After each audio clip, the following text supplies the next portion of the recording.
नमस्कार, स्वागत है आपका जन गण मन 24/7 में जो मेरा यूट्यूब चैनल है। आप लगातार इसे सब्सक्राइब कर रहे हैं, काफ़ी कमेंट्स भी आपके मुझे मिले हैं और उससे मेरा मनोबल बहुत ज़्यादा इस समय बढ़ा हुआ है। अच्छा लगता है कि मेरे इस प्लेटफ़ॉर्म को ज़्यादा से ज़्यादा लोग देख रहे हैं और आपका तहे दिल से बहुत ज़्यादा शुक्रिया।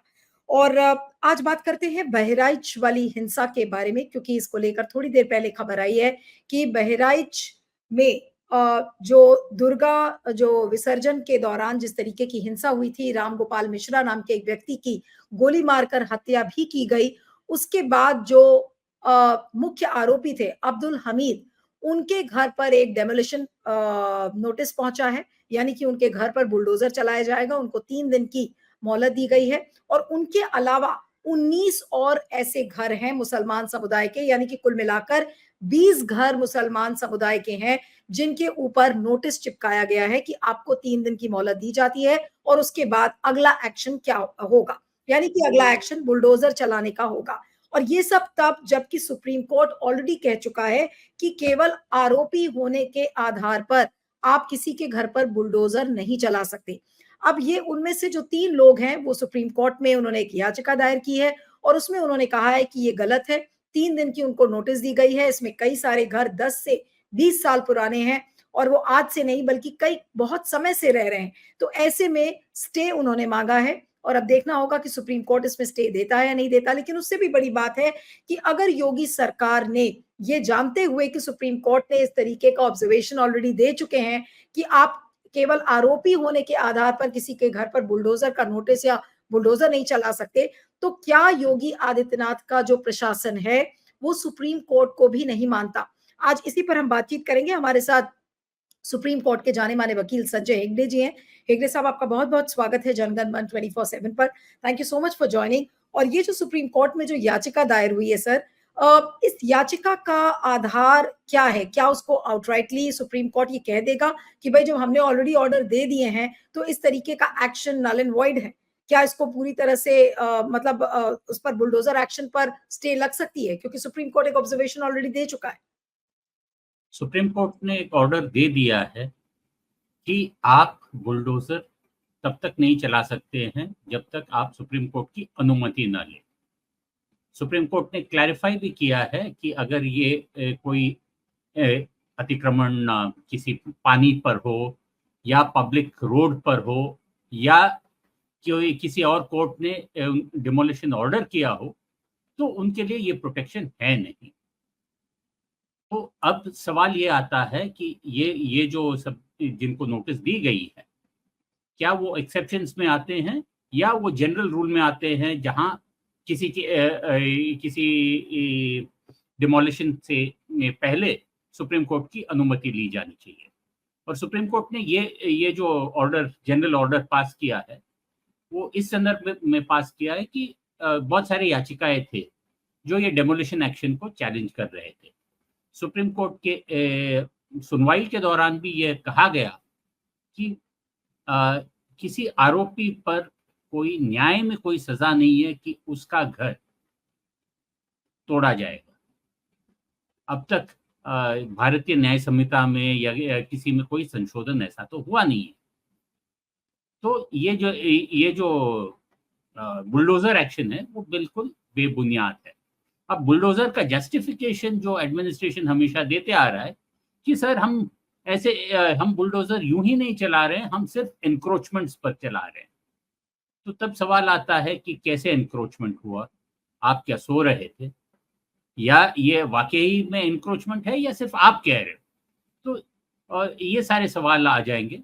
आपके दर्शकों को शायद याद होगा कि ये पिछले 2 हफ्ते पहले गुजरात में भी ऐसे जूनागढ़ में बहुत सारे दरगाह और मस्जिद गिराए गए। तो वो लोग भी सुप्रीम कोर्ट आए हैं और उनकी जो कंटेम्प्ट याचिका है, वो भी पेंडिंग है सुप्रीम कोर्ट में।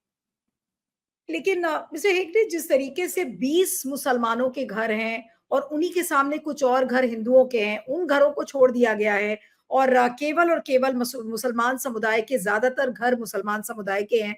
ये किस तरीके की एक टारगेटेड रिप्रेशन जिसको कहते हैं, क्या ये उसका केस नहीं है कि आप चुन चुन कर टारगेट करके कि जो मुसलमान समुदाय के लोग हैं आप उन्हीं के घर गिरा रहे हो, और प्रशासन एक तरीके से एक संदेश देने की कोशिश कर रहा है इररिस्पेक्टिव ऑफ द फैक्ट कि सुप्रीम कोर्ट ने क्या कहा है? क्या यहाँ पर प्रशासन की अनदेखी आपको दिखती है? क्या आपको ये दिखता है कि प्रशासन ने अदालत को भी बिल्कुल कुछ नहीं समझ रखा है और इसी तरीके से अपने एक्शन को वो अंजाम देना चाह रहे हैं? मुझे तो प्रशासन की मनमानी दिख रही है, पर क्या सुप्रीम कोर्ट में प्रशासन के पास कोई दलील है या कोई डिफेंस है, वो आगे आगे वक्त ही बताएगा। तो जैसे आप कह रहे हो कि एक ही समुदाय के लोगों के घर थोड़े जा रहे हैं, और ये जो डिमोलिशन हो रहा है बहुत जल्द हो रहा है, ये जो वहां दंगे भड़कने के बाद, तो दंगों को शांत करने के लिए लोगों को के घर को तोड़ना, ये भी कोई कानून में अभी तक लिखा नहीं है। और इन पर ऐसे सारे सवालों पर जनरल एक country wide direction supreme court देने वाला है अपने फाइनल जजमेंट। इस बीच में जल्दबाजी में जो सब ये हो रहा है, क्या सुप्रीम कोर्ट हर केस पे स्टे ऑर्डर देगी, या कहेगी अगर आपने तोड़ा है तो आपसे हम हर्जाना लेंगे, आप उसकी भरपाई आपकी की जेब से होगा? क्या करेगा वो तो अभी आगे वक्त ही बता सकता है।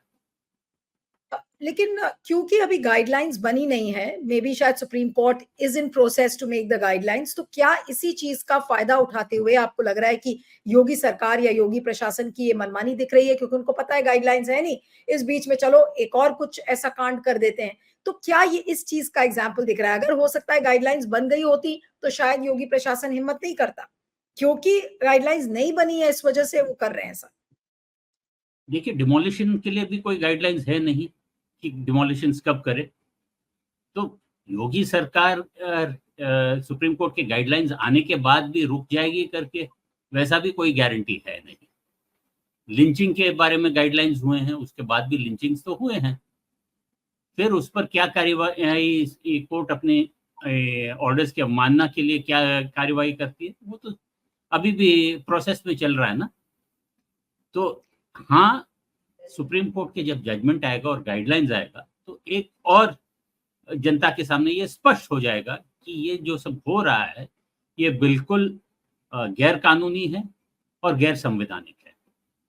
लेकिन आपने जैसा कहा कि लिंचिंग्स को लेकर भी गाइडलाइंस बनी थी, लेकिन लिंचिंग रुकी नहीं और हर समय कुछ महीनों में एक लिंचिंग का केस सामने आता है और हमेशा एटमॉस्फेयर को कम्युनलाइज करने की कोशिश की जाती है। लेकिन अब योगी सरकार ने अगर मन बना ही लिया है कि भाई वहां पर 10 विधानसभा क्षेत्रों में उपचुनाव होने वाले हैं, माहौल को कम्युनलाइज करना है, उनके बारे में ये भी कहा जाता है कि वो अपनी सीएम की कुर्सी को सुरक्षित करना चाह रहे हैं इन सारी वारदातों को अंजाम देकर, तो फिर ऐसे में योगी जी को कौन रोक सकता है? क्या सुप्रीम कोर्ट लगाम लगा पाएगा योगी जी पर, या फिर सुप्रीम कोर्ट भी बेबस हो जाएगा कि ठीक है मैंने गाइडलाइंस तो बना दी लेकिन आप तो जो आपको करना है वो आप करोगे ही? एक जमाना था इस देश में जब कोई कोर्ट का जब फैसला आ जाता था या कोर्ट की कोई टिप्पणी आ जाती थी, लोग अपना इस्तीफा दे देते थे।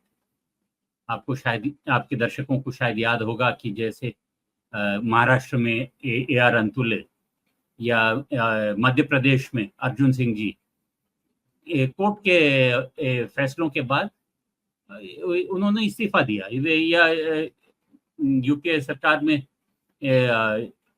बिहार के जो राज्यपाल थे बूटा सिंह, उन्होंने भी तो इस्तीफा दिया जब उनके उनके जो करतूत थे उन्हें गैर संवैधानिक बताया गया। तो आजकल रेजिग्नेशन का माहौल है नहीं, इस्तीफे का माहौल है नहीं, पर वही देखना है कि शर्म थोड़ी आती है या नहीं आती। लेकिन आपको क्या लग रहा है कि कोर्ट में क्या होगा? ये प्ली तो मेरे ख्याल से एडमिट हो गई है, इनके पास 3 दिन की मोहलत है, तो लीगली क्या होगा? क्या कल ये कोर्ट में केस लिस्ट हो सकता है या कल या परसों जब भी? देखिए, ऐसा नहीं है कि कोर्ट सिर्फ 10:30 से 4 बजे तक बैठा रहता है। तो ये अगर किसी मामले में अर्जेंसी हो तो कभी कभार कोई जज अपने घर में भी मैटर सुनते हैं, या दूसरे वक्त पे भी वापस कोर्ट खोल के वहां बैठ के फिर फैसला देते हैं। तो अभी मुझे पता नहीं है यहाँ बारेच वाले वकील अब क्या सब कर रहे हैं या क्या सब किस तैयारी में है। शायद 10:30 बजे कल सुबह चीफ जस्टिस के सामने मेंशन करके अर्जेंटली लगवा भी सकते हैं, या उसके बाद या उससे पहले भी हो सकता है। लेकिन ये जिस इम्प्यूनिटी से ऐसे इंसिडेंट्स हो रहे हैं सर, आपका क्या मानना है? हम लोग तो अक्सर कॉन्स्टिट्यूशन और फंडामेंटल राइट्स ये सब के बारे में कई इश्यूज पर मैंने आपसे बात किया है, और अब ये कुछ ज्यादा ही यूपी में होता चला जा रहा है, और ऐसा लग रहा है there is no looking back, और कहीं पर कोई चीज रुक नहीं रही है। क्या कहेंगे ऐसे ऐसे ऐसी सरकार के बारे में, और अगर ऐसा प्रशासन है जहां पर उसको लोगों के घर, लोगों की रोटी, लोगों की रोजगार से मतलब ही नहीं है, और केवल जैसे इस केस में था कि वो राम गोपाल जो मिश्रा जिसकी हत्या हुई थी, वो एक छत पर चढ़कर और हरा झंडा, क्योंकि वो मुसलमानों का सिंबल है, इस्लाम का सिंबल है, तो वो उसको हटाता है, और फिर जाहिर सी बात है कि कट्टरता जब इससे बढ़ती है तो उसको गोली मारकर उसको मार दिया जाता है। क्या कहेंगे, ये जो एक विशियस साइकिल है, ये कहीं ना कहीं रुकेगा? और क्या वाकई में अगर कोर्ट्स भी इंटरवीन करते हैं तो क्या कोर्ट्स इन चीजों को कभी रोक पाएंगे, या फिर ये एक ऐसा सिलसिला है जो कभी नहीं रुकेगा, अब देश में इसी तरह से चीजें चलती रहेंगी? मैं ये नहीं मानता हूं कि इसी तरह चलते रहेगा। हाँ, कभी कभार अति हो भी जाती है, पर हिंदू धर्म में भी तो वही कहा जाता है ना कि यथा यथा धर्मस्य ग्लानिर्भवति भारत। तो कोई ना कोई उस वक्त आ जाता है, कोई ना कोई खड़ा हो जाता है, जिसके कारण शांति आ जाती है और धर्म के रास्ते पे चलने लगते हैं। धर्म के बारे में मैं आपके जो व्यूअर्स हैं उनको बताना चाहता हूँ, धर्म है क्या। ये संस्कृत में उसका जो मूल शब्द है ध्री, यानी लोगों को साथ बांधना। धार्यते इति धर्म, जो हमको साथ चला लेता है, जो हमें साथ बांध देता है, वो हमारी सभ्यता, वो हमारा जो संविधान है, वो सबको साथ बांधने का काम करता है। और ये जो एक दो घटनाएं होते हैं जो हमें अलग कर देती है, वो ज्यादा देर नहीं। लेकिन जो योगी का बुलडोजर न्याय है, अब जो मेन अक्यूज्ड है अब्दुल हमीद, उसके घर पर भी ये नोटिस गया है, तो क्या योगी जी इस संदेश को दे रहे हैं कि भाई हम तो बुलडोजर ही न्याय करेंगे और इसके अलावा और कोई न्याय नहीं है, और वो इंस्टेंट जस्टिस जिसको कहते हैं वो उसमें विश्वास करते हैं, या तो वो एनकाउंटर कर देते हैं जैसे कि किया इस केस में, हाफ एनकाउंटर था क्योंकि पैरों में गोली लगी अक्यूज के, और अब बुलडोजर एक्शन हो रहा है, ये सब जानते हुए कि ये मामला कोर्ट में जाएगा, उनकी किरकिरी होगी, उनके बारे में लोग इस तरह से क्रिटिसाइज करेंगे, लेकिन उनको नहीं फर्क पड़ता, तो पहले एनकाउंटर और अब बुलडोजर एक्शन। देखिए, फिर वो रिस्क ले रहे हैं, और जैसे कि आपने बताया कि उनकी भी कुर्सी में कुछ डामाडोल हो रहा है, तो अगर कहीं से कुछ जजमेंट आ जाए कि ये सब बिल्कुल गलत है, तो उनकी कुर्सी और भी हिल सकती है। तो ये सब रिस्क क्यों ले रहे हैं मुझे पता नहीं है, या उनको कौन सलाह दे रहा है वो भी मुझे पता नहीं।